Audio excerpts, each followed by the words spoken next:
শুরুতে জানিয়ে দেব, ইসরায়েলে হামলা বাড়ানোর হুঁশিয়ারি দিল হিজবুল্লাহ, ধ্বংসের পথে ইসরায়েল। জানিয়ে দেব, হামাস ইসরায়েলের মধ্যে যুদ্ধবিরতি না হওয়ার আশঙ্কা তৈরি হয়েছে। এদিকে নিরাপত্তা সই করেছে যুক্তরাষ্ট্র ও ইউক্রেন। জানিয়ে দেব, জেলেনস্কি শহরে রাশিয়ার ক্ষেপণাস্ত্র হামলা নিহত নয়। সর্বশেষ জানিয়ে দেব, ইউক্রেনের যুদ্ধের ময়দান থেকে পালালো যুক্তরাষ্ট্রের আমব্রাস ট্যাঙ্ক। ইসরায়েলে হামলা বাড়ানোর হুমকি দিল হিজবুল্লাহ।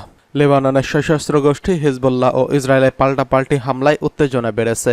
ইসরায়েলকে লক্ষ্য করে শতাধিক রকেট ছুড়েছে গোষ্ঠীটি। ইসরায়েলের হামলায় গোষ্ঠীটির এক সিনিয়র কমান্ডার নিহতের জবাবে এই হামলা চালায় তারা। একই সঙ্গে তারা হুমকি দিয়ে বলেছে, ইসরায়েল লেবানন সীমান্ত জুড়ে হামলার তীব্রতা বাড়ানো হবে। ব্রিটিশ বার্তা সংস্থা রয়টার্স এই খবর জানিয়েছেন। অক্টোবরে গাজা যুদ্ধ শুরুর পর থেকে ইসরায়েলের সঙ্গে গোলা বিনিময় চলছে ইরান সমর্থিত হিজবুল্লাহর গোষ্ঠীর।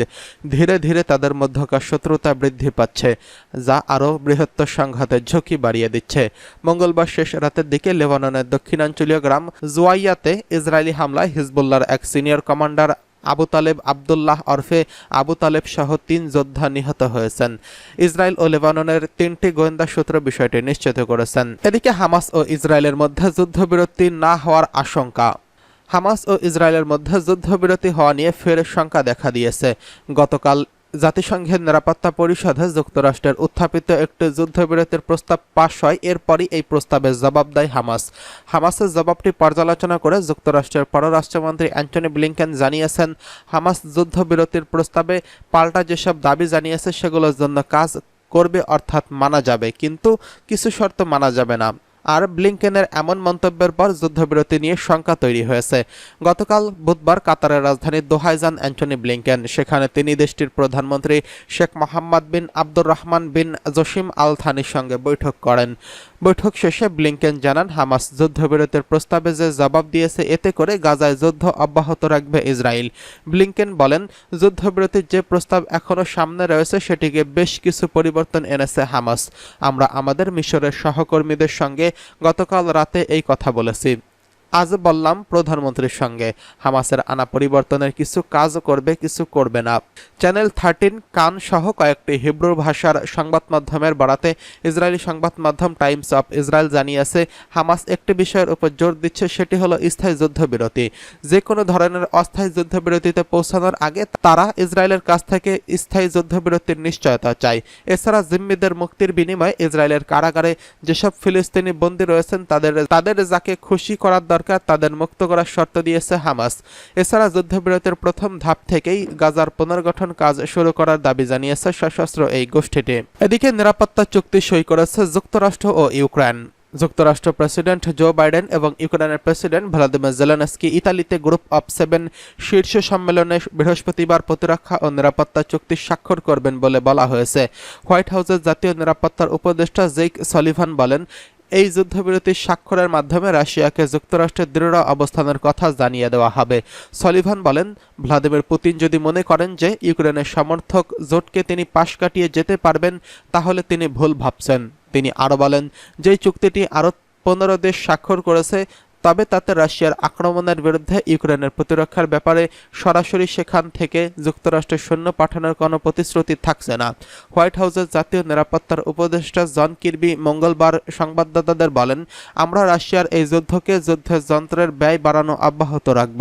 আমরা রাশিয়ার অব্যাহত সম্পদের মূল্য অবমুক্ত করার জন্য নতুন পদক্ষেপের কথা ঘোষণা করব, যাতে ইউক্রেন লাভবান হবে এবং পুতিনের সেনাবাহিনী ইউক্রেনের যে ধ্বংসযজ্ঞ চালিয়ে যাচ্ছে তা থেকে তাদের উদ্ধার পেতে সাহায্য করবে।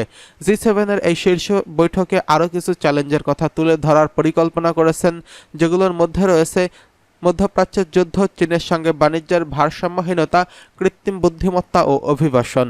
এই বছরের 13 থেকে 15 জন অনুষ্ঠিতব্য এই শীর্ষ সম্মেলনে জি7 কোনো নেতা যারা নিজেদের দেশে চ্যালেঞ্জের সম্মুখীন তাদের জন্য শেষ সম্মেলন হতে পারে। ডেমোক্র্যাট বাইডেনের রিপাবলিকানদের সম্ভাব্য প্রার্থী সাবেক প্রেসিডেন্ট ডোনাল্ড ট্রাম্পের বিরুদ্ধে শক্ত প্রতিযোগিতার মুখোমুখি হচ্ছেন। এদিকে ইউরোপীয় ইউনিয়ন সাম্প্রতিক নির্বাচনে অনেকগুলো অতি ডানপন্থী ইউরোপীয় দল জয়লাভ করেছে। কোনো রাজনৈতিক বিশ্লেষক আশঙ্কা করেছেন, যদি জি7 নেতারা অভিন্ন বিষয়গুলিতে ঐক্যমত্য পোষণে ব্যর্থ হন তাহলে কি হবে। আন্তর্জাতিক বিষয়কে চিন্তক গোষ্ঠীর আটলান্টিক কাউন্সিলের জিও ইকোনমিক সেন্টারের ঊর্ধ্বতন পরিচালক জশ লিপনসি বলেন, আপনার যুক্তরাষ্ট্র কিংবা ইউরোপের কর্মকর্তাদের কাছে এইরকম কোনো কথা প্রায় শুনে থাকেন। আমরা যদি এখনই এটা করিয়ে দিতে না পারি, সেটা চীনের ব্যাপারে হোক কিংবা সংবাদের ব্যাপারে হোক, আমাদের আরেকটা সুযোগ নাও হতে পারে। আমরা ঠিক জানি না এ থেকে 3 মাস পর এবং 6 মাস পর 9 মাস পর পৃথিবীটা ঠিক কেমন হবে। এদিকে জেলেনস্কি শহরে রাশিয়ায় ক্ষেপণাস্ত্র হামলা নিহত 9। ইউক্রেনের দক্ষিণাঞ্চলে ক্রিবিরিহ শহরে রাশিয়া ব্যালিস্টিক ক্ষেপণাস্ত্র হামলা চালিয়েছে। এতে 9 জন নিহত হয়েছেন। এই শহরে ইউক্রেনের প্রেসিডেন্ট জেলেনস্কি জন্মগ্রহণ করেছিলেন।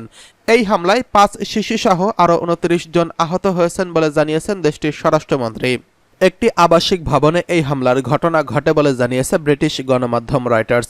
ইউক্রেনের সামরিক কমান্ড টেলিগ্রাম মেসেঞ্জিং অ্যাপে জানিয়েছেন, কয়েক সপ্তাহের মধ্যে সবচেয়ে মারাত্মক হামলায় একটি প্রশাসনিক ভবন ও একটি অ্যাপার্টমেন্ট ব্লক ক্ষতিগ্রস্ত হয়েছে। পুনরুদ্ধারের কাজ শেষ হয়েছে বলে জানিয়েছেন স্বরাষ্ট্রমন্ত্রী। নিজেদের শহরে হামলার ঘটনায় প্রেসিডেন্ট ভলোদিমির জেলেনস্কি বলেন, প্রতিদিন ও প্রতি ঘন্টায় রাশিয়ার সশস্ত্র সন্ত্রাসী প্রমাণ করে যে ইউক্রেনকে তারা অংশীদারিত্বের সঙ্গে নিয়ে বিমান প্রতিরক্ষা শক্তিশালী করা উচিত। জেলেনস্কি শেয়ার করা ভিডিওতে দেখা যায় একজনকে স্ট্রেচারে করে ধ্বংসস্তূপ থেকে বের করে আনা হচ্ছে। অগ্নি নির্বাপক কর্মীরা আগুন নেভানোর চেষ্টা করছে এবং উদ্ধারকারীরা ধ্বংসাবশেষ থেকে কনক্রিটের একটি ব্লক উত্তোলন করেছে। এদিকে ইউক্রেন যুদ্ধের ময়দান থেকে পালালো যুক্তরাষ্ট্রের আব্রাস ট্যাঙ্ক। রাশিয়ার বিরুদ্ধে লড়াই যতভাবে পারা যায় ততভাবে ইউক্রেনকে সহায়তা করছে যুক্তরাষ্ট্র ও তার পশ্চিমা মিত্ররা। কোনোভাবেই রাশিয়াকে হারাতে পারছে না। এত অত্যাধুনিক অস্ত্রশস্ত্র কোনো কাজেই আসছে না ইউক্রেনের। উল্টো ড্রোনের আঘাতেই কুপকাত হচ্ছে যুক্তরাষ্ট্রের তৈরি দ্য আল্টিমেট ওয়ার মেশিন খ্যাত আব্রাস ট্যাঙ্ক। পরিস্থিতি এতটাই নাজুক যে এসব ড্রোনের ভয়ে যুদ্ধক্ষেত্র থেকে আব্রাস ট্যাঙ্ক সরিয়ে নিয়েছে ইউক্রেন। ইউরোপে একেবারে প্রাণকেন্দ্রে 2 বছরেরও বেশি সময় ধরে যুদ্ধ চলছে। যুদ্ধ থামানো তো দূরের কথা, রাশিয়ার বিরুদ্ধে লড়াইয়ের একজোট হয়েছে যুক্তরাষ্ট্রের নেতৃত্বাধীন ন্যাটো জোট। ইউক্রেনকে ন্যাটোভুক্ত করা নিয়ে মূলত এই যুদ্ধে জড়িয়ে পড়ে রাশিয়া। এরপর থেকে রাশিয়াকে ঠেকাতে অস্ত্রশস্ত্র সরবরাহ করা থেকে শুরু করে যাবতীয় সহায়তা দিচ্ছেন ন্যাটো দেশগুলো। কিন্তু যুদ্ধে বারবার রাশিয়ার কৌশলের কাছে মার খাচ্ছে তারা।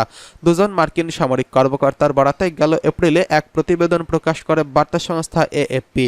ওই প্রতিবেদনে বলা হয়, রাশিয়ার বিরুদ্ধে যুদ্ধে ইউক্রেনে সরবরাহ করা আব্রাস M1 এবং 1 ট্যাঙ্ক আপাতত সরিয়ে নিচ্ছে ইউক্রেন। কারণ রাশিয়ার ড্রোন কৌশলগত কারণে আব্রাসের স্বাভাবিক কার্যক্রম চালানো কঠিন হয়ে পড়েছে। এসব ড্রোন দিয়ে কখন হামলা চালানো হবে তা শনাক্ত করা যাচ্ছে না, তাই এমন সিদ্ধান্ত নেওয়া হয়েছে।